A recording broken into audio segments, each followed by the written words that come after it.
in whom we have redemption, the forgiveness of sins. He is the image of the invisible God. Now we got to unpack that. Well, wait, if God is invisible, how does he have an image? If God is invisible, how does he have an image? The image of the invisible God, the firstborn of all creation. Now, I've already done dozens of sessions, written dozens of articles, what it means he's the firstborn of all creation. But what does it mean he's the image of God? Well, if he's invisible, how does he have an image? What it means is, if you want to know what God is like, you go to Jesus. God is exactly like Jesus. Jesus images God visibly, so that if you want to know what God is like, you go to Jesus. You go to Jesus. Are you with me there? You don't go to Muhammad. You don't go to Buddha. You don't go to Baha'u'llah. You don't go to Manalo, Iglesia de Cristo. You go to Jesus. God is exactly like Jesus, because what God is, Jesus is. And Jesus, according to Hebrews 1:3, is the exact imprint of God's being. He's identical to the Father in nature, and he alone can perfectly express the true nature of God and his very heart. So if I want to know who God is, I go to Jesus.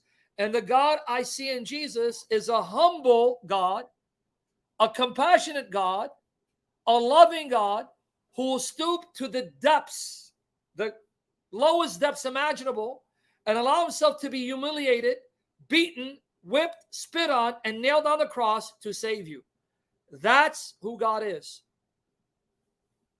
God is exactly like Jesus. You want to know God? Jesus. And that God is not arrogant or proud. He's not a tyrant. He's not a narcissist. He's not an egomaniac, right? He is a God of infinite love and compassion and infinite holiness and justice and righteousness. He is holiness and purity. Jesus was perfectly holy and pure, but at the same time, perfectly humble, and would even allow himself to be humiliated, even allow himself to be born in a manger with animals because there was no room in the inn, even allow himself to be born to a poor family. That's the God revealed in Jesus. Okay? You understand what it means, image? He perfectly images the nature of God, the heart of God, who and what God is. You want to know who God is? You got to go to Jesus. You got to study his words. You got to read the Gospels and meditate on them and reread them and recall them and allow those words to penetrate your mind, your heart, your soul, your inner being, so that those words of the Lord and the deeds of the Lord become part of your DNA and second nature, so that they are engraved by the Spirit, so that whenever you think of God, you see Jesus. When God comes to your mind, Jesus should appear. You understand what it means? You understand the text now? What he's saying? Humans were created to be the image of God to a limited temporal finite sense. Adam and Eve were created to image God, to reveal God's qualities, his moral characteristics, and his authority. But because of sin, they dropped the ball.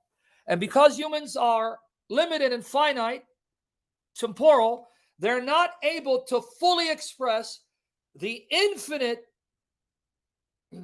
goodness and love of God because they're creatures. But Jesus can, because Jesus is no more creature. Jesus is God in the absolute sense, so he can perfectly express the very infinitude of God's nature and being. Right?